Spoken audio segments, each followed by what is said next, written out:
Greetings, fanboys and fangirls. My book, Killjoy, Paranormal Private Eye, The Search for the Swordsman, is available on Amazon.com. You can buy your copy right now by following the link in the description box. And for more information, feel free to follow us on Twitter and Instagram. Enjoy the video.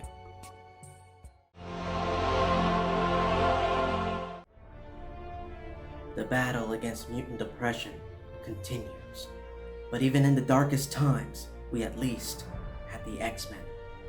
What we were never prepared for was the day when suddenly the X-Men were not there. Greetings, fanboys and fangirls. I'm Erod and I'm the Blockbuster Buster, and our story begins in the late 2000s. Fox was about to follow up their very successful X-Men movies with solo movies following individual X-Men characters, aka the X-Men origin movies, with the first film of this surefire franchise being the now notorious X-Men Origins Wolverine. And as it was the norm at the time, Fox commissioned an animated series to promote the movie. Enter Wolverine and the X-Men, a serialized animated show produced for Nickelodeon's Nicktoons network, with a lot of the creative team from X-Men Evolution returning to give us a reimagining of the Children of the Atom. Who are you? We're the X-Men. The plot.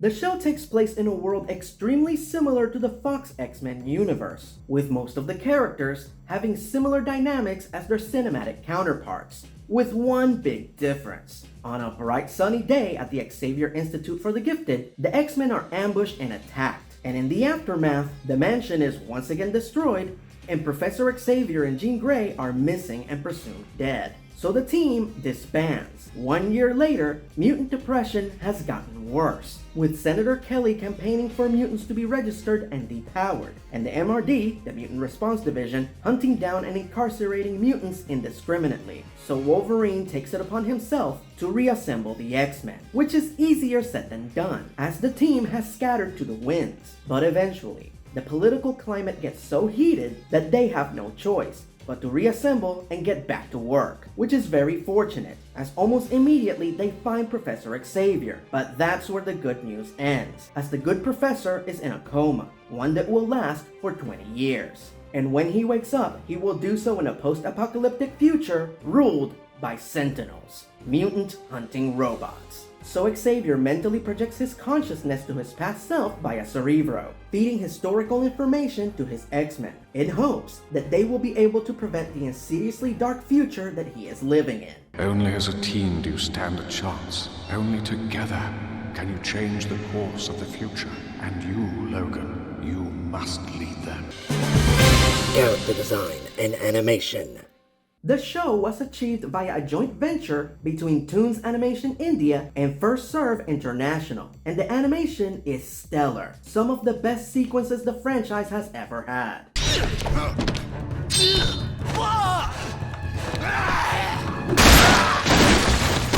The characters were designed by Carrie Randolph, heavily influenced by John Cassidy's designs from his astonishing X-Men run. And hats off to Randolph, as these are some of my favorite looks of the X-Men characters. His designs honor Cassidy's art, but have their own unique style and flair. Functional, but dynamic.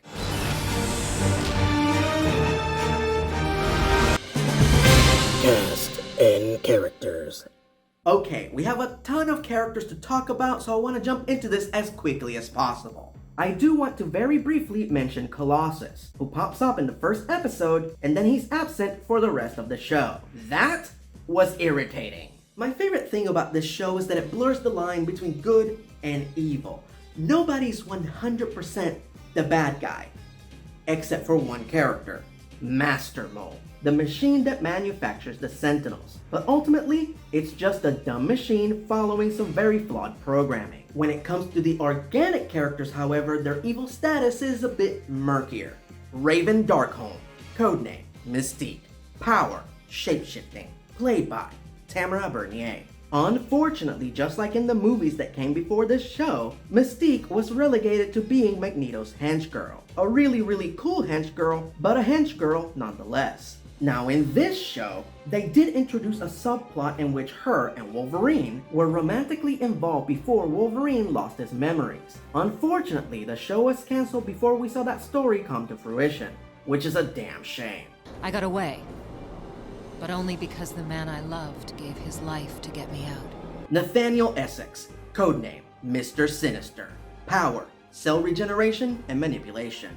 Played by Clancy Brown. Sinister is a geneticist obsessed with engineering the perfect mutant, and he feels that X-Men, like Cyclops and Jean Grey, are the key to achieving this. And now that Xavier is gone, it's only a matter of time before he tempts one of the X-Men to be the subject of one of his radical experiments. Sinister. So you've heard of me? Then you know I can do what I promise. Also, Sinister is secretly working for a mysterious benefactor.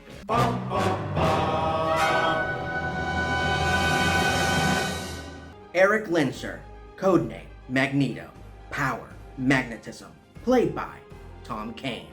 At this point, my favorite Marvel antagonist has established and is ruling over the mutant sovereign nation of Genosha, which offers sanctuary to mutants all around the world. But there is trouble in paradise, as everything is not what it seems in Genosha. You've imprisoned your own people!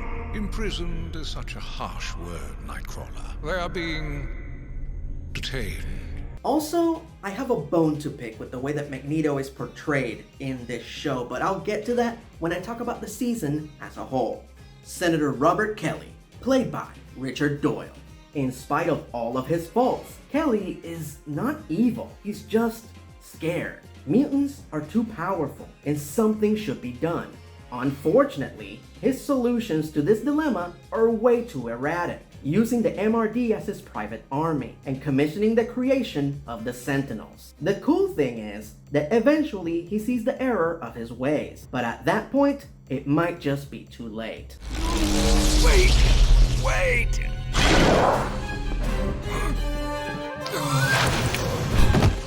Oh, thank goodness. Remy LeBeau, codename Gambit. Power, kinetic energy transference. Played by Phil Lamar. Okay, I have two major criticisms of this show. Here's the first one. Gambit is a total hole. He is a greedy, self-serving, backstabbing douche nozzle with no empathy for the plight of his fellow mutants. He's constantly screwing over other mutants and is only in it for himself. Now, this is something that could have been fixed in future seasons had the show not been cancelled. But as it stands, Gambit is a colossal bag of I was on the receiving end of a little kiss from Magneto's daughter, Wanda, Lorna. I suggest you get comfortable. Kitty Pryde, Power, Phasing, played by Danielle Jodovitz, and Bobby Drake, codename Iceman, Power, Below Zero Temperature Control, played by Yori Lowenthal. I grouped these two together because they both fulfill the same function. Wolverine re-recruits them early, and they pretty much serve as backup throughout the season. Just a couple of loyal soldiers. Hey! Would you wake up already? What? We there? No, but you're freezing in your sleep again. Aurora Monroe, codename Storm, Power, Weather Control, played by Susan Dalian. Unfortunately, just like X-Men Evolution, in this show Storm is once again the token black character. She has no clear position within the team, she has no defined role within the group dynamic, she's just there.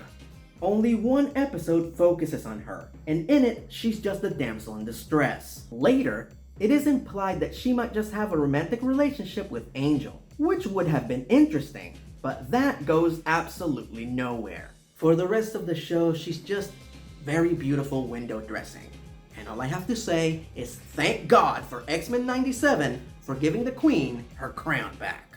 Ancient sands, heed my command and reclaim these relics of hatred!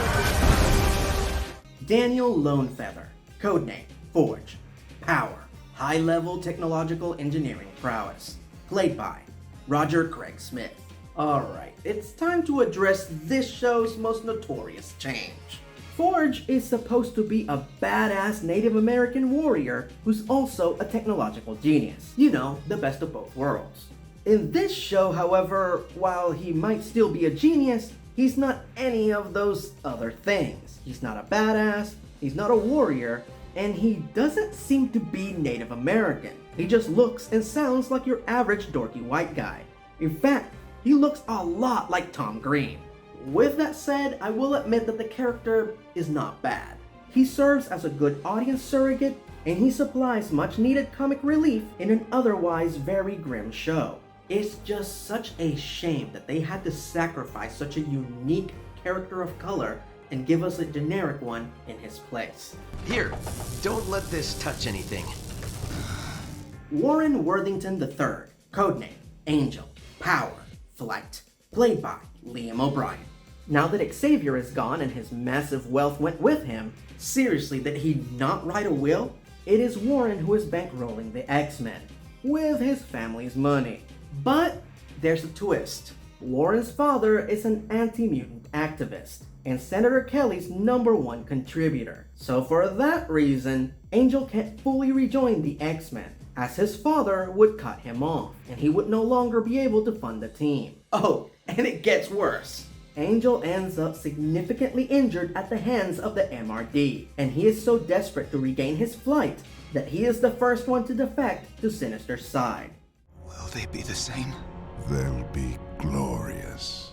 Kurt Wagner, codename Nightcrawler, Power, Teleportation, also played by Liam O'Brien. Nightcrawler is my favorite X-Man, and this is my favorite adaptation of the character. Kurt is one of the first that Wolverine tries to re-recruit for the team, but he has his own mission to complete, ferrying mutants safely to Genosha.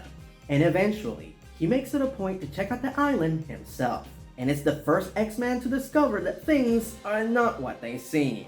This is your paradise, Magneto. You've imprisoned your own people. Also, the guy got a pretty decent romantic subplot with Scarlet Witch. And I know I'm going to catch some heat for saying this, but I actually prefer Wanda with Kurt than with Vision. They just had a more interesting dynamic. The woman torn between what's right and her loyalty towards her father, and the guy who is dedicated to Xavier's vision but sees the potential in this one Magneto loyalist. It's the one Marvel love story that I wish I could have seen more of. Come back with us, Wanda. You don't have to stay here. Yes, I do. My place is with my father. Anna Marie, codename Rogue, Power, Ability Absorption and Replication, played by Kieran Vandenblake. The difference between Rogue in the movies and in the cartoons is that in the movies, she's embarrassingly lame. In the cartoons, however, she's always awesome.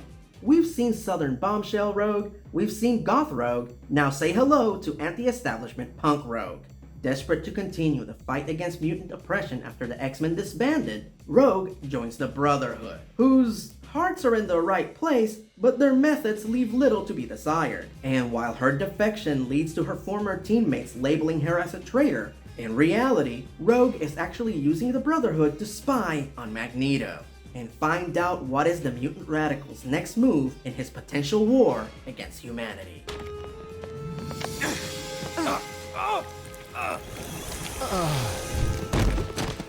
Oh no. Dr. Hank McCoy, codename Beast, Power, Superhuman Agility, and Strength, played by Fred Tatasciore. Storm is supposed to be second in command of the X-Men, but because she doesn't fill that role in this show for some unexplained reason, Beast was promoted. And to be perfectly honest, he was not a bad choice, as he perfectly complements Wolverine's leadership. Where Logan may be too violent or hot-headed, Beast is even-tempered and pacifistic, which leads to a lot more balance when they strategize together. And while I do miss Beast being the literature-quoting inventor of the team, Forge pretty much filled that position, so I can't complain. What? It was their choice. I didn't say a word.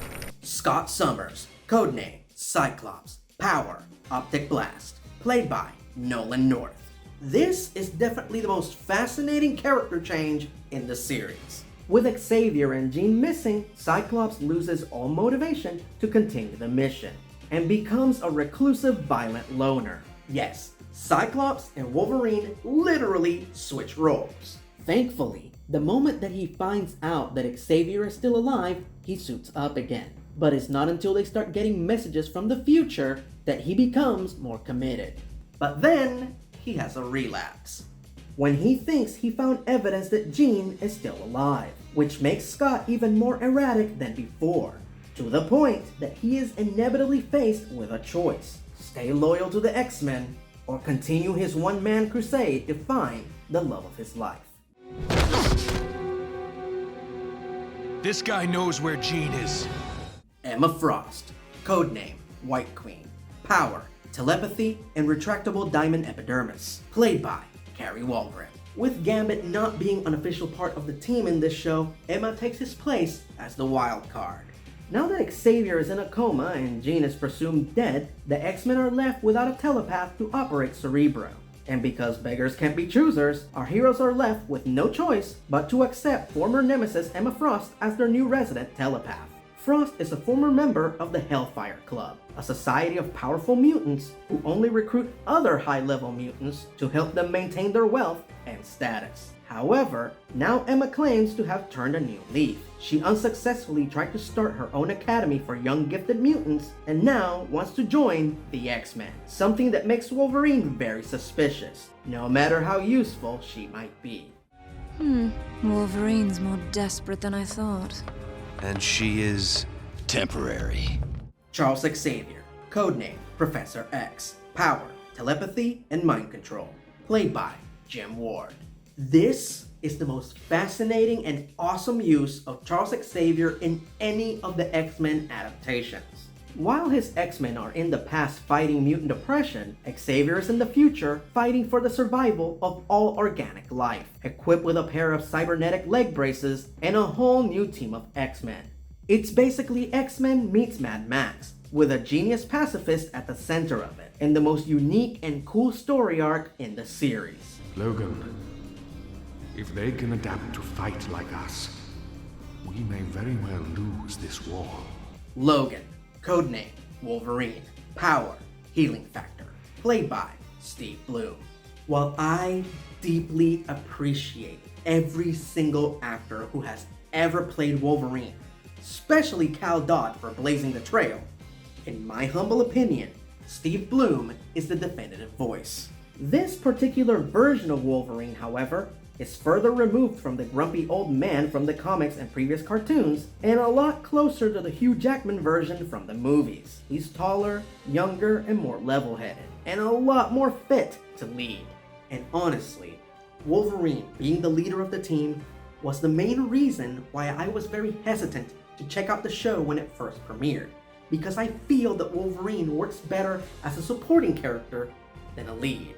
But I have to admit, it sort of works within the context of this show. The X-Men were absent for a year, and the world got worse. And with Xavier in a coma, Cyclops traumatized, and Storm not acting like Storm anymore, someone had to take the initiative. So Logan reluctantly took the lead, for better or for worse. I do like how the show is not afraid to portray the downside of leadership. It's not easy. Mistakes will be made. And when something goes wrong, ultimately, it's the leader's fault. What went wrong? Where was the flaw in our plan? Me. Season 1. While this show only has 26 episodes, so much happens in that short run. The episodes don't waste a moment, servicing multiple storylines smoothly and seamlessly, intercutting between the events of the present and the events of the future with expert precision. Occasionally, you get a standalone episode that primarily focuses on Wolverine and his mysterious past. But even those episodes add plot points to the overall story arc. A lot, and I do mean a lot of people are crazy about the episode where Wolverine fights the Hulk. And yeah, the episode's fine, but it just doesn't hold a candle to the Hulk vs. Wolverine animated movie, which by the way, also features Fred Tatasciore as the Hulk and Steve Blum as Wolverine, which is a big part of the reason why fans theorize that it actually takes place in the same continuity as this show, as in the episode, both of the indestructible brawlers reference having this previous encounter. Hulk remembers you! Alright, let's talk about the massive 3-part finale, Foresight. After our heroes have spent the whole season fighting to prevent an apocalyptic future, Kelly and Magneto are still hell-bent on starting a war between humans and mutants. So Wolverine decides to end the problem at its source, and shows Kelly and Magneto what will happen if they have their war, which causes Kelly to back down. Magneto, not so much. And thus we arrive at my second and biggest gripe with this show. Magneto's reaction to seeing exactly what will happen if he and Kelly go to war is to just start the war on his own. He kidnaps Kelly, has Mystique replace him, and then has her order a Sentinel strike on Genosha. Why would Magneto order an attack on his own people? Within the context of the show, he believes that an unprovoked attack on mutants by humans will unite all mutants against humanity. I just feel that him killing innocent mutants to unite mutant kind is more Ozymandias than Magneto. And it really gets under my skin that they made this choice. But thankfully, there's a twist. Jean is still alive. She had been in a coma in a hospital downtown all along. And why was she also in a coma? Because she was the one that caused the explosion 1 year ago when she first manifested the Phoenix. So now that the X-Men have found Jean and she has the Phoenix Force, together they can just go to Genosha, stop the Sentinel attack, and prevent the war. Right? Nope! Very much as Wolverine predicted, Emma Frost betrays them. And the only reason she joined the X-Men was to find Jean and secure the Phoenix for the Hellfire Club. Yes, it is the Phoenix that causes the end of civilization.